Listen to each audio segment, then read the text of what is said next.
Nuevamente le solicito al doctor López Achiñas tenga la amabilidad de coordinar las preguntas y comentarios de esta sesión. Si es usted tan amable, doctor, por favor. Gracias. ¿Alguna pregunta? Sí, como lo mencionó nuestro presidente al inicio, se está transmitiendo esta sesión vía internet y quisiera comentarles que actualmente están conectadas 12 entidades de la Federación, 17 instituciones de salud públicas y privadas, 6 países, 7 académicos que mencionan que la lluvia les impidió llegar, y dentro de todo esto, muchas felicitaciones, pero también hemos seleccionado 4 preguntas del público. La primera de ellas es de Ricardo Castro Cubas, de Lima, Perú, de Es Salud, y su pregunta es: en su opinión, para un cirujano, ¿es necesario hacer laparotomía antes de la laparoscopía en cáncer colorectal?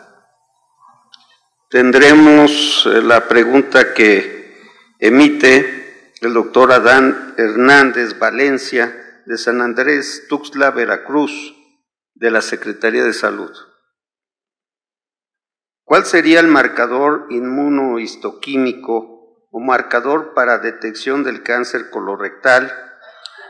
Y si el virus del papiloma humano también está relacionado con cáncer colorectal. La tercera pregunta sería del doctor Ricardo Castro Cubas, de Lima, Perú, de Es Salud. Laparoscopía multipuerto versus puerto único o incisión única en cáncer colorectal. Y por último, de Costa Rica, el doctor Salvador Krug, del Hospital San Juan de Dios, menciona: excelente revisión de la literatura mundial, pero ¿cuál es la verdadera experiencia de la medicina naval mexicana? Serían las 4. La primera pregunta sería el micrófono al doctor Mejía para saber cuál es su opinión referente a la laparotomía, hacer cirugía abierta para hacer cirugía laparoscópica. Bueno, el tratamiento, podríamos decir, estándar actualmente en el cáncer colorectal es la cirugía laparoscópica. El hacer una laparotomía previo a la laparoscopía, pues no, yo no le veo el caso. Finalmente, por medio de la laparoscopía podemos revisar la totalidad de la cavidad abdominal y por este mismo método determinar la resecabilidad. Existen algunas situaciones en que no es factible concluir la cirugía laparoscópica, como en la carcinomatosis peritoneal, ya que esta entidad, visualizarla en los estudios preoperatorios en algunas ocasiones es muy difícil, ya que tanto la tomografía como el PET-CT son tienen poca sensibilidad para esta entidad, pero yo creo que la laparoscopía, y así lo demuestra la literatura, es el tratamiento estándar, bueno, siempre y cuando se tenga la experiencia para realizarlo. Ok, me uno a la respuesta del doctor Mejía. Realmente nosotros como cirujanos oncólogos creo yo que es necesario e imperativo hacer cirugía abierta. ¿Por qué? Porque en un momento dado se nos complica la cirugía laparoscópica, tenemos la obligación de resolver el problema y no estar corriendo o empecinarse en resolverlo por vía laparoscópica.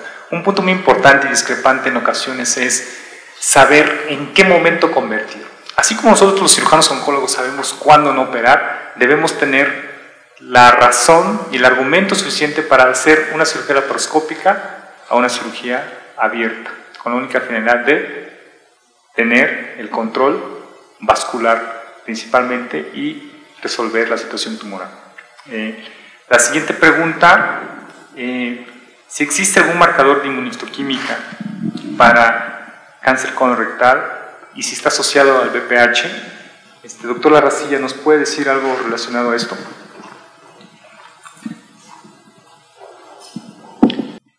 Sí, un marcador inmunistoquímico relacionado al VPH que tenga un riesgo relativo o un riesgo relacionado con cáncer colorectal no existe. Sin embargo, sí hay una relación del virus del papiloma humano con el cáncer anal, el cual se puede presentar en un riesgo de 3 arriba de las personas que no tienen virus del papiloma. Pero un paciente con un virus del papiloma humano en cáncer anal es algo que no es tan común. Pero sí existe, sí hay evidencia, estudios que sí lo relacionan con cáncer anal. Pero actualmente no hay ninguna relación con cáncer colorectal y virus del papiloma humano. Y por lo tanto no hay un marcador inmunistoquímico que los relacione. Para complementar la respuesta del doctor Larracilla, me parece que eran dos preguntas en una, que era la relación del BPH y un biomarcador para diagnóstico. Sabemos que en la actualidad, a través de la globalización y lo que es la comunicación, hay una gran cantidad de publicaciones. No sé si exista algo al día de hoy, pero por lo menos lo que sabemos, no tiene ninguna relación BPH con cáncer colorectal. Sabemos que hay múltiples neoplasias relacionadas con este virus, como ya lo comentó, cáncer de canal anal, vulva, vagina, cervix, laringe, pero no tenemos nada al respecto con cáncer colorectal. Y en cuanto al biomarcador para diagnóstico, pues no lo hay como tal para diagnóstico un biomarcador. Se utiliza sérico antígeno carcinoembrionario, no como diagnóstico. Finalmente la utilidad que nos da el antígeno coronado es para seguimiento o para respuesta a tratamiento, pero no para diagnóstico. Se puede emplear o no en cuanto a inmunoquímica en patología. Si el patólogo puede llegar a tener duda, posiblemente, no lo sé, aquí habría que preguntarle al patólogo si tiene duda al ver en hematología y tenga duda y tenga que hacer un panel de inmunoquímica para poder diferenciar si es de colon o no, puede ser, pero como tal diagnóstico sérico no lo hay. Okay. Continuando con la tercera pregunta, hacer la laparoscopía multipuertos versus single port, puerto único, nodes, mano asistida, no sé, modalidades, inclusive incluyendo robótica. ¿Existe alguna diferencia estratosférica? ¿Existe alguna diferencia, doctor Mejía? ¿Se puede decir algo al respecto? Bueno, la mayor evidencia que existe es en cuanto a la cirugía laparoscópica multipuerto. Sin embargo, se ha realizado con éxito con la cirugía con puerto único, la cirugía específicamente para cáncer de recto transanal, se ha intentado la cirugía robótica. Los resultados que finalmente nos interesan como oncólogos, que son el margen, la cosecha ganglionar, en ese tipo de técnicas aún no se han demostrado, pero bueno, es factible hacerlo. En lo personal nosotros hacemos únicamente multipuerto y bueno, no sé. Nosotros en el Hospital de Marina, el Hospital Naval de Alta Especialidad, hacemos únicamente cirugía laparoscópica multipuertos. Hacemos, hay varios estudios en los cuales nos indican el hacer multipuertos o hacer nodes o hacer single port, puerto único y demás. Son modalidades que creo yo que si lo saben hacer, adelante. Si tienen el objetivo de sacar el tumor con los principios oncológicos básicos que ya sabemos, adelante, creo que es una buena alternativa el hecho de las modalidades únicamente. Nosotros hacemos también las anastomosis extracorpóreas. Si existe diferencia entre hacer anastomosis intracorpórea y extracorpórea, dejar ileostomía o no dejar ileostomía, bueno, existen muchos estudios, sin embargo, realmente tener una evidencia sólida, la realidad es que no la hay. Pasando a la cuarta pregunta, la experiencia, sí, muchos hablamos de estudios multicéntricos, hablamos de estudios fase 3, hablamos de fármacos de última generación, biología molecular, terapia blanco dirigida. ¿Qué estamos haciendo nosotros en el Hospital Naval, doctor Quintana? Sí, muchas gracias. Bueno, pues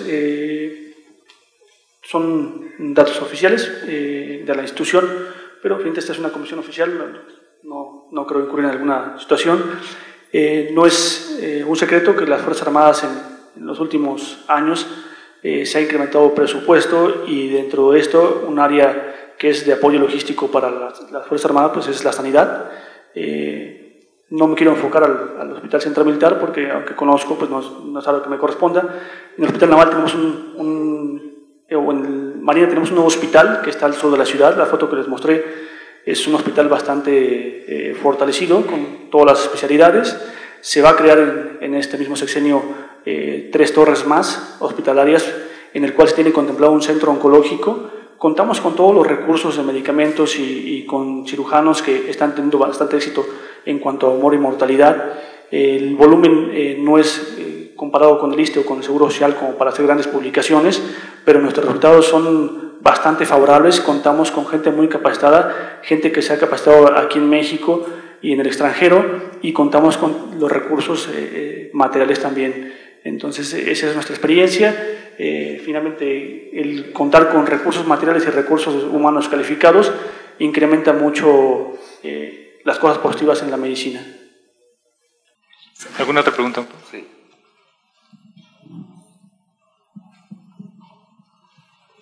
Muchas gracias, doctor Francisco López Achiñas, pero ha insistido mucho este médico, Sí.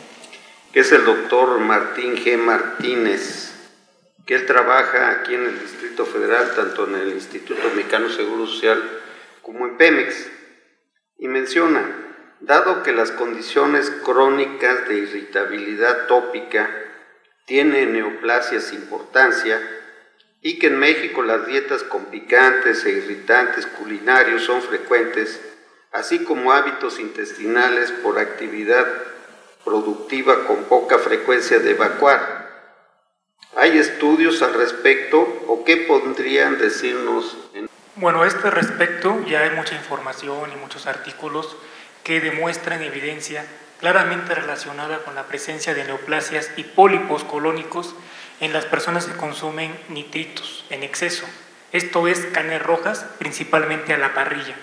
Por tal motivo, los países europeos, Estados Unidos y algunos sudamericanos como Argentina y Uruguay principalmente, tienen altos índices de neoplasias colónicas, ya que se relaciona directamente con la dieta, específicamente carnes rojas y todo lo que es asado a la parrilla. En Uruguay se inició un programa de escrutinio con una prueba inmunológica de sangre oculta en heces, la cual es más barata que el guayaco y tiene una sensibilidad y especificidad del 98%. Con esto abatieron los costos institucionales en la detección temprana y oportuna de cáncer colorectal. Aquí en México, el Instituto Nacional de Cancerología hizo un estudio similar donde se documentó que incluso a los pacientes de alto riesgo se le puede hacer esta prueba previa a la endoscopía y con esto abatir costos para no hacerla de manera rutinaria. Pero sí, efectivamente, hay una relación directa con la dieta. Los irritantes y los picantes no tienen tanto que ver con el cáncer colónico. Lo que tiene que ver con el cáncer colónico es lo que produce estreñimiento, ya que las fuerzas mecánicas que produce un colon irritable al pasar el bolo fecal por el colon o el intestino grueso, produce pólipos. Y los pólipos son directamente proporcionales a cáncer. Todo pólipo debe resecarse y por eso actualmente la guía de práctica clínica de la ASGE, que es la American Gastrointestinal Endoscopy de Estados Unidos, recomienda que todos los pacientes sanos, sin factores de riesgo, mayores de 50 años, que son las personas o pacientes de riesgo promedio, se realicen una endoscopía rutinaria cada 10 años a partir de los 50 años de edad, porque sí, definitivamente la dieta es muy importante porque sí puede generar cáncer de colon. En cuanto a este tema,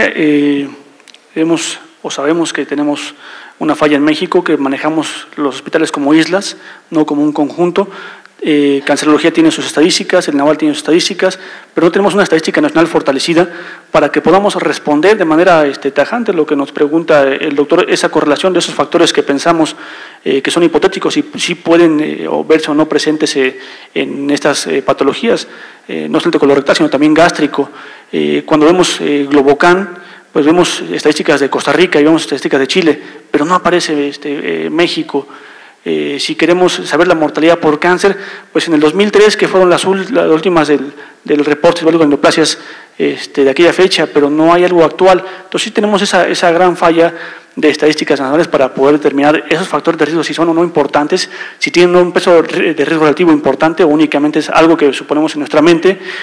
Y bueno, pues cuando vemos cáncer gástrico, vemos que Costa Rica aporta una gran cantidad de pacientes, pero yo creo que México, cáncer gástrico sería como la tercera causa, posiblemente rebasando a cáncer colorectal, porque sí tenemos una alimentación bastante pues, generosa en este tipo de situaciones, ¿no? Bueno, me gustaría agregar brevemente que en el Hospital Naval contamos con equipo de alta tecnología, que me atrevo a decir que es el primero en el Distrito Federal con el que cuenta, que es el equipo de endoscopía Olympus 190, el cual pues es de última generación, y aunque otros institutos están en vía de adquirirlo, nosotros podemos decir que lo adquirimos desde el año pasado y lo estamos utilizando, tanto colonoscopio pediátrico como de adulto. Yo quisiera nada más insistir en el comentario. Sabemos que el Hospital Naval es un hospital muy bien dotado de recursos, tanto materiales como jóvenes cirujanos muy entusiastas, con una muy buena experiencia en cirugía laparoscópica, con muy buena experiencia en cirugía abierta. Y sí nos gustaría más para estas sesiones, más que oír esta revisión de la literatura y los protocolos internacionales, pues la experiencia del hospital, que es un hospital que podemos considerar de excelencia. Entonces, la experiencia de ustedes, sí nos gustaría saber números. O sea, no creo que sea en secreto, doctor. No se trata aquí de que si es naval, no lo voy a decir porque la Marina lo tiene en secreto. Yo creo que esta es una sesión académica en donde los cirujanos que venimos aquí, pues lo que vimos en las diapositivas lo podemos leer en cualquier lado, pero no podemos saber de primera mano, como es de ustedes, la experiencia real de lo que están viviendo en el cáncer colorectal. Aunque las cifras no sean las cifras de miles o cientos de miles de pacientes como las publicaciones internacionales, los casos que ustedes tengan, valdría la pena analizarlos aquí para que ustedes nutran su propia experiencia y nos nutran con sus cifras. Entonces, eso sí valdría la pena. Me llama mucho la atención que dicen en una diapositiva, o el ponente dice, el cáncer colorectal es un problema de salud pública. Y después la diapositiva dice, se presentaron 55 casos con 4 muertes. 54 casos por día diagnosticados y 9 fallecen al día. Esa bueno, fue la estadística que dio. Eso, pero no decía por día. Bueno. O sea, o lo entendí mal. Si lo entendí mal, perdón. Si es así, bien. Pero sí nos gustaría más sus propias cifras. Con gusto, doctor. Eso nos gustaría. Me atrevo a comentarle, hubo un estudio que se hizo de un egresado de cirugía general, en el cual comparó, inicialmente nosotros al acceder a la cirugía laparoscópica, hicimos mano asistida. En lo personal, desde el 2009 empezamos y arrancando con mano asistida, después de un entrenamiento que estuve con Parra Dávila. Hicimos mano asistida versus abierta con otros cirujanos y se hizo una tesis a 3 años que lo llevábamos con 55 pacientes, los cuales 23 aproximadamente eran cirugía abiertas, 27 cirugía prácticamente en mano asistida. En ese entonces realmente no hubo diferencia significativa, la única situación fue que reducimos prácticamente tiempo operatorio, incisiones e inicio de la dieta a más temprano tiempo. En lo personal nosotros hacemos actualmente, posterior a esto migramos a la cirugía laparoscópica multipuerto, actualmente llevamos alrededor de 70 y tantos casos, 72 casos, con una conversión aproximadamente de 2 casos en lo particular, y estamos haciendo una anastomosis dando dieta al tercer día. No nos esperamos los 5 días reglamentarios, a veces rompemos esa barrera de querer probar en ocasiones la hermeticidad de las anastomosis. Comparto la opinión, estoy completamente de acuerdo con usted, estamos puliendo la situación, queremos tener unos casos significativos para hacerlos públicos, pero en esto estamos trabajando. Bien, doctor Francisco López Chiñas, el cuerpo directivo de la Academia Mexicana de Cirugía le expresa su genuino reconocimiento por su contribución académica. Enhorabuena y felicidades. Gracias. A continuación, cedo el uso de la palabra al académico doctor Felipe Cruz Vega, secretario de la Academia Mexicana de Cirugía, para que proceda a invitar a la distinguida audiencia a nuestra próxima actividad académica. Gracias y buenas noches. Gracias, señor presidente. La próxima sesión es sesión conjunta con la Academia Nacional de Educación Médica. Sucederá el martes 1 de julio a las 7:30 en este recinto. El tema, la educación de posgrado en instituciones de salud. La va a coordinar el académico doctor José Francisco González Martínez, quien es presidente de la Academia Nacional de Educación Médica.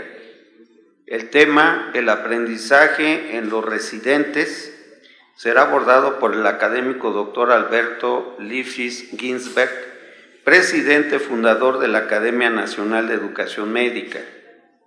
El tema, el residente como investigador, será abordado por la doctora Lidia Cerón Gutiérrez, vicepresidente de la Academia Nacional de Educación Médica.